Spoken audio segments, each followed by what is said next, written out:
Bakit nakakabulag ang glaucoma? Maaaring mabulag ang mata ng isang tao dahil sa isang simpleng pangyayari lamang. Tara at alamin natin ito. Sa bandang unahan ng ating mga mata ay may mga mahahalagang parte ito.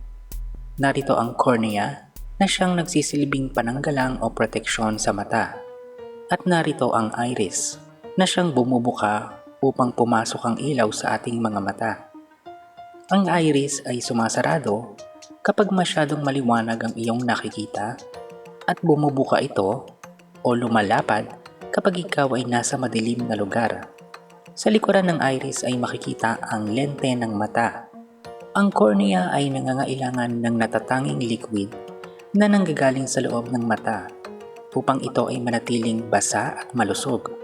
At sa ibabang bahagi, sa pagitan ng cornea at iris, ay may lagusan ng sobrang liquid at ang lagusang ito ang nagsisilbing daan upang mapanatiling normal ang supply ng liquid sa pagitan ng cornea at iris. Subalit may pagkakataong naiipon ang liquid sa pagitan ng cornea at iris at hindi lumalabas sa lagusan ang sobra nito. Kapag napuno ng liquid ang lugar na ito, nakakaramdam ng puwersa ang iyong mata.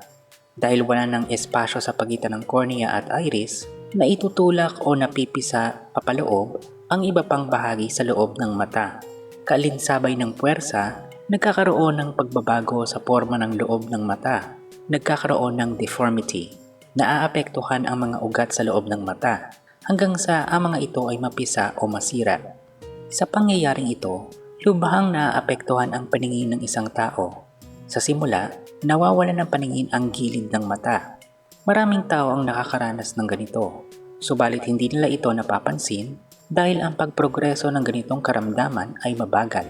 Habang tumatagal, unti-unting lumiliit ang paningin ng isang tao dahil sa puwersang nagaganap at pagkasira ng mga ugat sa loob ng mata.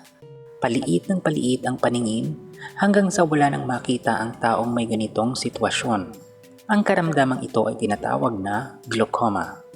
Paano ba maiiwasan ang ganitong karamdaman? Ayon sa mga eksperto sa mata, ang ganitong sitwasyon ay hindi maiiwasan dahil nakadepende ito sa kung gaano karami ang liquid na sinusupply ng mata sa pagitan ng cornea at iris. Kahit ang taong may normal na kalusugan ay posibleng magkaroon ng ganitong kondisyon sa mata. Sa kabila nito, malalapatan ng paunang lunas ng doktor ang mata kapag maagang nadiskubre ang glaucoma. Ayon sa kanila, walang tuluyang solusyon sa karamdamang ito. Subalit may medisina at medical procedure na makakapagpabagal ng pagprogreso ng ganitong karamdaman.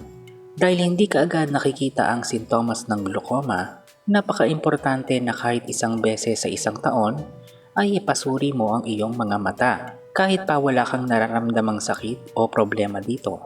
Ang maagap na pagtingin sa iyong mata ay magsasalba sa iyo sa isang mas malaking aberya.